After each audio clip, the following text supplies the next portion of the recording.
ಆ ಕಾರಣಕ್ಕೆ ಈಗ 141 ಕೋಟಿಗೂ ನನ್ನ ತಾಲೂಕಲ್ಲಿ ಬಿಲ್ಡ್ ಆಗೋ ಫ್ಲವರ್ ಮಾರ್ಕೆಟ್ಗೆ ಅಡ್ಮಿನಿಸ್ಟ್ರೇಟಿವ್ ಅಪ್ರೂವಲ್ ಸಿಕ್ಕಿದೆ. ಸೊ ಅದನ್ನ ನಾವು ಇಂಟರ್ನ್ಯಾಷನಲ್ ಸ್ಟ್ಯಾಂಡರ್ಡ್ ಅಲ್ಲಿ ಕಟ್ತೀವಿ. ಮೊದಲನೇದು 141 ಕೋಟಿ ನನ್ನ ತಾಲೂಕಿಗೆ ಮೊದಲನೇದು. ಎರಡನೇದು ಮಂಚೇನಹಳ್ಳಿ ಅನೌನ್ಸ್ ಮಾಡಿದ್ರು 60 ಬೆಡ್ಡೆಡ್ ಹಾಸ್ಪಿಟ್ಲಿಗೆ 60 ಬೆಡ್ಡೆಡ್ ಹಾಸ್ಪಿಟ್ಲಿಗೆ ಮಂಚೇನಹಳ್ಳಿಗೆ ಆಡಳಿತಾತ್ಮಕ ಅನುಮೋದನೆ. ಅದು 60 ಬೆಡ್ಡೆಡ್ ಹಾಸ್ಪಿಟಲ್. ಅದರ ಅಪ್ರಾಕ್ಸಿಮೇಟ್ ಎಸ್ಟಿಮೇಟೆಡ್ ಕಾಸ್ಟ್ ನೋಡಿದ್ರೆ ನನ್ನ ತಾಲೂಕಿಗೆ ಅಂದಾಜು 200 ಕೋಟಿಗೂ ಹೆಚ್ಚು ಅನುದಾನ ಇವತ್ತು ಆಡಳಿತಾತ್ಮಕ ಅನುಮೋದನೆ ಸಿಕ್ಕಿದೆ.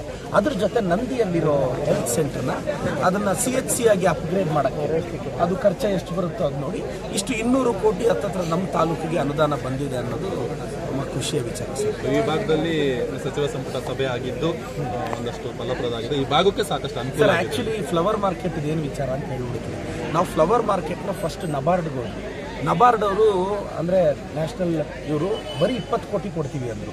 ಆರ್ಟಿಕಲ್ಚರ್ ಡಿಪಾರ್ಟ್ಮೆಂಟಿಂದ ನಾವು ರಿಕ್ವೆಸ್ಟ್ ಮಾಡಿದಾಗ ಬರೀ 10 ಕೋಟಿ ಕೊಡ್ತೀವಿ ಅಂದರು. ನಾವೇನಾದರೂ ಅವ್ರ ಮುಖಾಂತರ ಹೋಗಿದ್ದಿದ್ರೆ ಈ ಫ್ಲವರ್ ಮಾರ್ಕೆಟ್ ಕಟ್ಟಕ್ಕೆ 10 ವರ್ಷ ಬೇಕಾಗಿತ್ತು. ಆದರೆ ನಾವು ಒಂದೇ ಸಲ ಇಂಟರ್ನ್ಯಾಷನಲ್ ಆಲ್ರೆಡಿ ಸರ್ ಪ್ಲ್ಯಾನ್ ಎಲ್ಲ ರೆಡಿ ಇದೆ.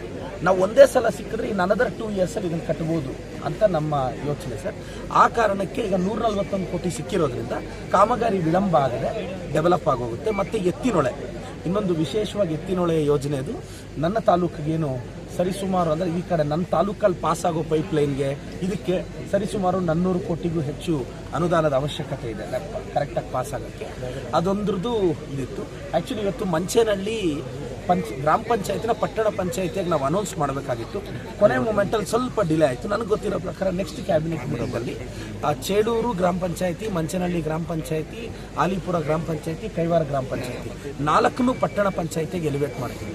ನಮಗೆ ಸ್ವಲ್ಪ ಅದು ಟೆಕ್ನಿಕಲಿ ಅದು ರಿಪೋರ್ಟ್ ಬರೋಕ್ಕೆ ರೆವಿನ್ಯೂ ಡಿಪಾರ್ಟ್ಮೆಂಟ್ಗೆ ಸ್ವಲ್ಪ ಡಿಲೇ ಆಯಿತು. ಅದು ಖಂಡಿತವಾಗೂ ಅದು ಅನೌನ್ಸ್ ಆಗುತ್ತೆ. ನಮ್ಮ ಜಿಲ್ಲೆಗೆ ಬಂಪರ್ ನನ್ನ ತಾಲೂಕಿಗೆ ನಾನು ಅಂದ್ಕೊಂಡಿದ್ದೀನಿ 250 ಕೋಟಿ ಅನುದಾನ ಸಿಕ್ಕಿದೆ ಸರ್. ಈ ಭಾಗದ ಜನರು HN ವ್ಯಾಲಿ 3ನೇ ಹಂತದ ಶುದ್ಧೀಕರಣಕ್ಕೆ ತುಂಬಾ ಒತ್ತಾಯ ಮಾಡಿದ್ರು. ನೀವು ಸಾಕಷ್ಟು ಸಾರಿ ಅದ್ರ ಬಗ್ಗೆ ಮಾತಾಡಿದ್ರಿ.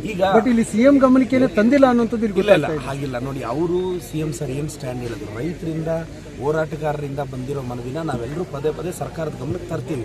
ನಾವು ಮೊನ್ನೆ ಕೂಡ ನಾನು ನನ್ನ ಭೇಟಿ ಸಂದರ್ಭದಲ್ಲಿ ಕೂಡ ನಾವು ವಿಚಾರ ತಂದಿದ್ದೀವಿ.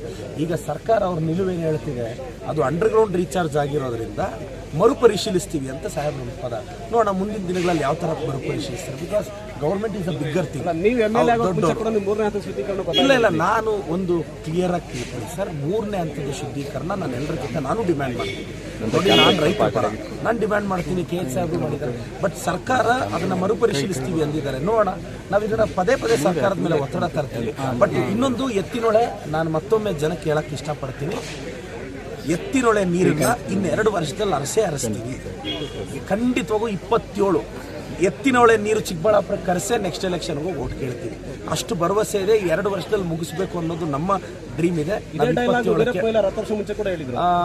ನೋಡಿ ಯೋಚನೆ ಮಾಡಿ 22,000 ಕೋಟಿ ಅಂದರೆ ಅಷ್ಟು ಈಸಿನ, 17,000 ಕೋಟಿ ಅಷ್ಟು ಈಸಿನ. ಈಗ ಮುಗಿಸ್ತೀವಿ, ಇನ್ನೊಂದು 2 ವರ್ಷದಲ್ಲಿ ಮುಗಿಸ್ತೀವಿ. ನನಗೆ ನಂಬಿಕೆ ಇದೆ ನೀರು ಬರುತ್ತೆ. ಯಾಕೆಂದರೆ ಪ್ರಾಕ್ಟಿಕಲಿ ಗಮನಿಸಿದ್ದೀವಿ ಸರ್.